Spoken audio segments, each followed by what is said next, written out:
Sistem kardiovaskular merupakan organ sirkulasi darah yang terdiri dari jantung, komponen darah, dan pembuluh darah yang berfungsi memberikan dan mengalirkan suplai oksigen dan nutrisi ke seluruhan jaringan tubuh yang diperlukan dalam proses metabolisme tubuh. Anatomi jantung. Jantung adalah organ muskuler berongga yang bentuknya menyerupai piramid atau jantung pisang yang merupakan pusat sirkulasi darah ke seluruh tubuh. Jantung terletak dalam rongga toraks pada bagian mediastinum. Letak jantung. Dinding jantung berhubungan dengan sternum atau rongga dada dan cartilago costalis setinggi kosta ketiga sampai keempat. Dinding samping berhubungan dengan paru-paru dan fascies mediastinalis. Dinding atas setinggi terangkal ke-6 sampai cervical kedua dan berhubungan dengan aorta, pulmonalis, bronchus dextra, serta bronchus sinistra. Dinding belakang berhubungan dengan alat-alat mediastinum, posterior, esophagus, aorta, descendens, dan columna vertebralis. Bagian bawah berhubungan dengan diafragma. Otot jantung. Otot jantung bersifat luring sehingga dapat berkontraksi secara ritmis dan otomatis. Otot jantung hanya terdapat pada miokard, lapisan otot jantung dan dinding pembuluh darah. Gambaran umumnya berupa serat-serat yang jalannya paralel dengan gutaran melinting. Terdapat jaringan ikat halus pada endomysium mengandung pembuluh darah kecil dan pembuluh darah bening. Lapisan jantung. Perikardium. Perikardium visceral atau fibrosum, perikardium parietal atau serosum, dan lapisan kedua ada myokardium, susunan otot atria, susunan otot ventricle, susunan otot anterioventrikular, dan yang ketiga ada endokardium. Bagian-bagian jantung, basis cordis, apex cordis. Ruang-ruang jantung. Atrium dextra. Muara yang terletak pada atrium kanan adalah vena cava superior, bermuara ke bagian atas atrium kanan. Vena cava inferior, sinus coronarius, sinus ventricular dextra, dan ada ventricle dextra. Lapisan dinding vertikal dextra jauh lebih tebal daripada anterium sinistra. Di sana terdapat valvula tricufidalis, valvula pulmonalis, dan juga ada atrium sinistra. Di dalam atrium sinistra ada ventricle sinistra, valvula mitralis, valvulus semilunaris, aorta. Katup jantung. Katup trikuspid berada di antara atrium kanan dan ventricle kanan. Bila katup ini terbuka, maka darah akan mengalir dari atrium kanan menuju ventricle kanan. Katup pulmonal. Setelah katup trikuspid tertutup, darah akan mengalir dari dalam ventricle kanan melalui truncus pulmonalis. Katup bikuspid. Katup bikuspid atau katup mitral mengatur aliran darah dari atrium kiri menuju ventricle kiri. Katup aorta. Katup aorta terdiri dari 3 daun katup yang terdapat pada pangkal aorta.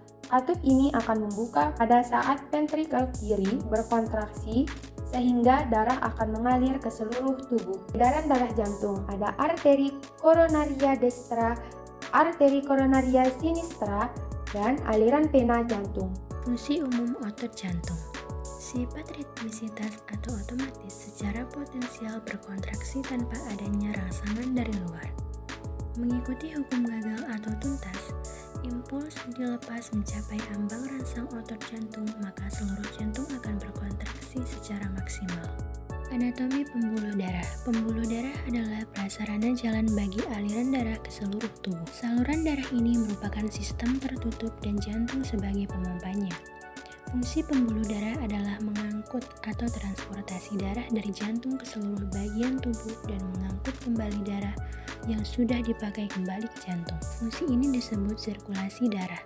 Darah mengangkut gas-gas, zat makanan, sisa metabolisme, hormon, antibodi, keseimbangan elektrolit. Sirkulasi darah, aliran darah tubuh. Aliran darah koroner. Ada 3 pembuluh darah utama yang mendistribusikan darah di dalam otot jantung, yaitu arteri coronaria dextra mengurus distribusi nutrisi, dan darah otot jantung kanan depan dan belakang, serta otot jantung kiri bagian bawah yang berhadapan dengan diafragma. Arteri intraventrikuler anterior memberikan darah untuk jantung kiri depan dan septum jantung. Arteri sirkumflexa sinistra mengurus distribusi darah untuk otot jantung kiri bagian lateral dan otot jantung kiri bagian posterior.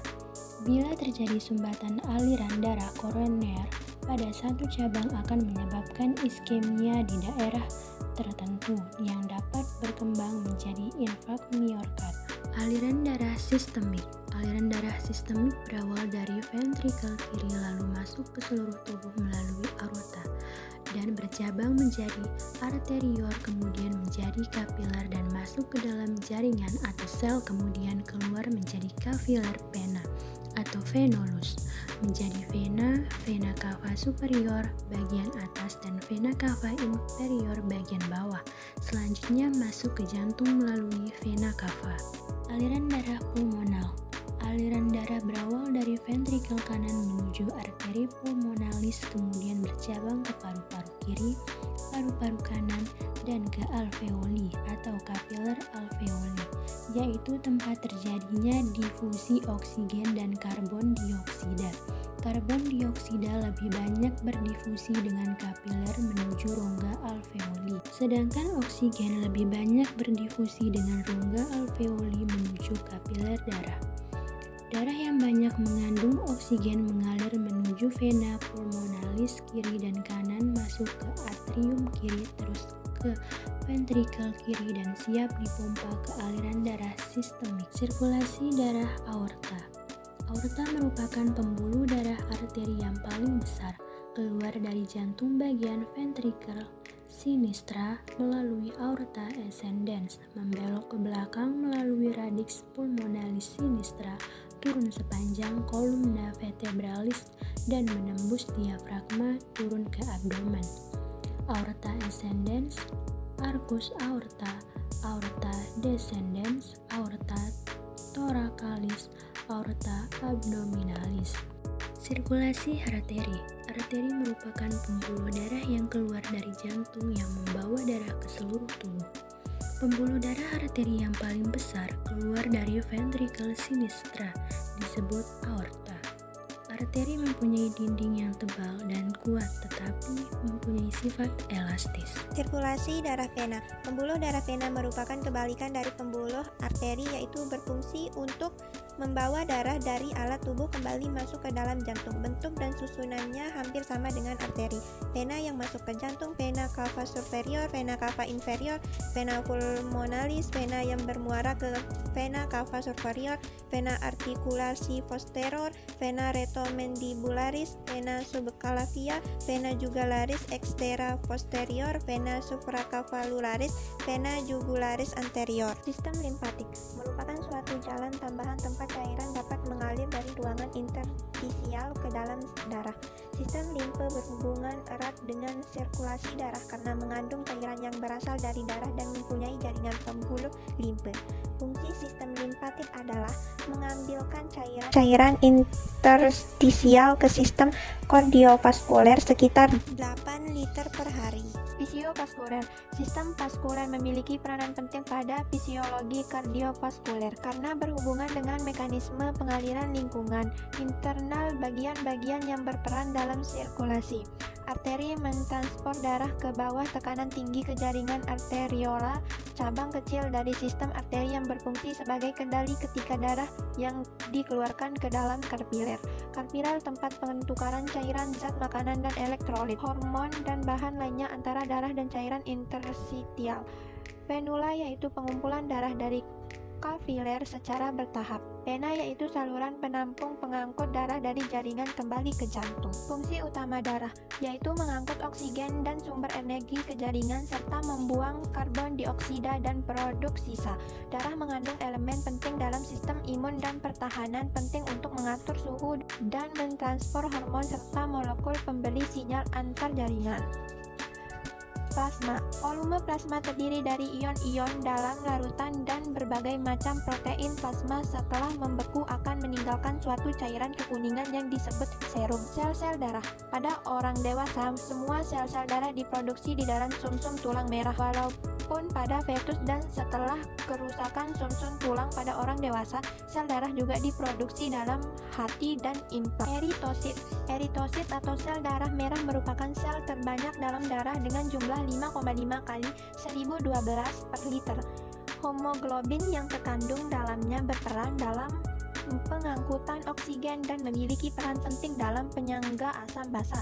Darah mengandung hemoglobin sebesar 160 gram per liter pada pria dan 140 gram per liter pada wanita. Leukosit. Fungsi leukosit adalah melindungi tubuh melawan infeksi benda asing. Ada 3 jenis leukosit dalam darah. Yang pertama itu granulosit, yang kedua limfosit, yang ketiga monosit. Trombosit. Trombosit memiliki peran kritikal dalam hemostatis. Trombosit merupakan struktur menyerupai vesikel kecil yang terbentuk dari megakarosit dalam sumsum tulang.